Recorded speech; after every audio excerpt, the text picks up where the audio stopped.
পলাশী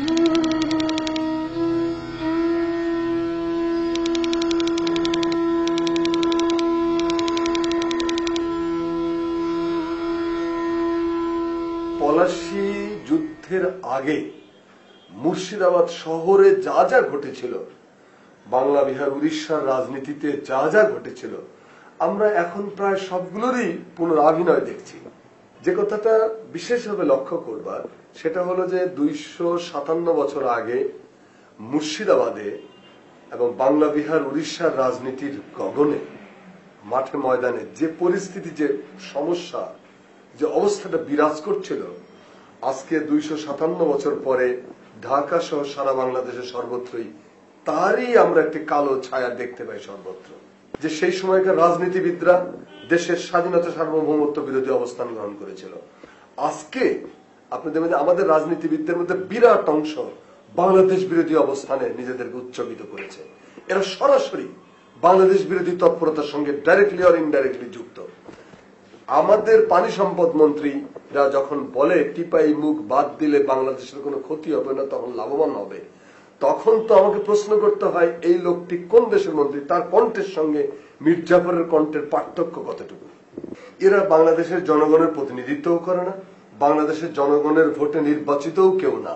এরা গায়ের জোরে বিদেশি আধিপত্যবাদী সাম্রাজ্যবাদী শক্তির যোগ সাজসে ক্ষমতার মসনদ আঁকড়ে বসে আছে এবং এই ক্ষমতার মসনদকে নিষ্কণ্টক করার জন্য এরা সারা দেশে এক ধরনের জেনোসাইড চালিয়েছে, ঘৃণ্যতম জেনোসাইড। 1971 সালের পরে বাংলাদেশের ইতিহাসে এইরকম জঘন্য, এইরকম হিংস্র গণহত্যা আর কখনো সংঘটিত হয় নাই। এই যে গণহত্যা চালিয়ে ক্ষমতা আঁকড়ে রাখা, এর উদ্দেশ্য কি? উদ্দেশ্য হলো বাংলাদেশকে ভেতর থেকে, বাইরে থেকে যেমন হয়েছে, ভেতর থেকে দুর্বল করে বাংলাদেশের স্বাধীনতা সার্বভৌমত্বকে সে ইন্ডিয়া ডক্ট্রিন, যেটা নেহরুর, সে ইন্ডিয়া ডক্ট্রিনের পায়ে উপহার দেওয়া। এবং এই জন্যই তারা কর্মকাজগুলো করে যাচ্ছে।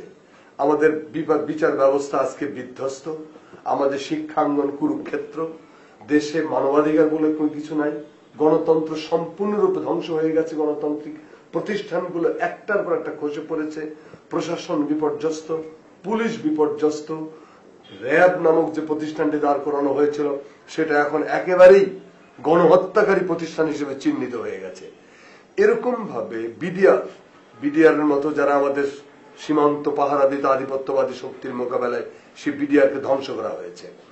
আমাদের সেনাবাহিনীর মূল মেরুদণ্ডকে হত্যা করা হয়েছে।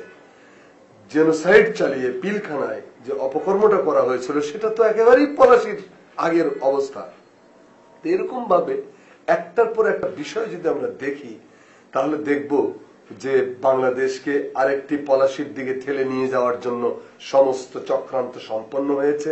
এই মীর জাফর, জগৎ শেঠ, রাজবল্লভ, রায়দুল্লভরা জয়লাভ করবে, নাকি সিরাজউদ্দৌলা, মোহনলাল, মীর মর্দান, মারি সিং হাজারি, বাহাদুর আলী খানরা জয়লাভ করবে? সেই মোকাবেলাটা এখন বাংলাদেশে। এবং এই মোকাবেলায় অবশ্যই যারা স্বাধীনতা প্রেমিক, যারা দেশপ্রেমিক, যারা নিজের জাতিকে ভালোবাসে, তাদের কর্তব্য হবে সর্বশক্তি দিয়ে পলাশীর আরেকটি অভিনয় প্রতিরোধ করা। যদি তাদেরকে আমরা প্রতিরোধ করতে পারি, যদি তাদেরকে আমরা ধ্বংস করে দিতে পারি, নির্মূল করতে পারি, তাহলেই বলা যায় যে পলাশী থেকে আমরা শিক্ষা গ্রহণ করেছি।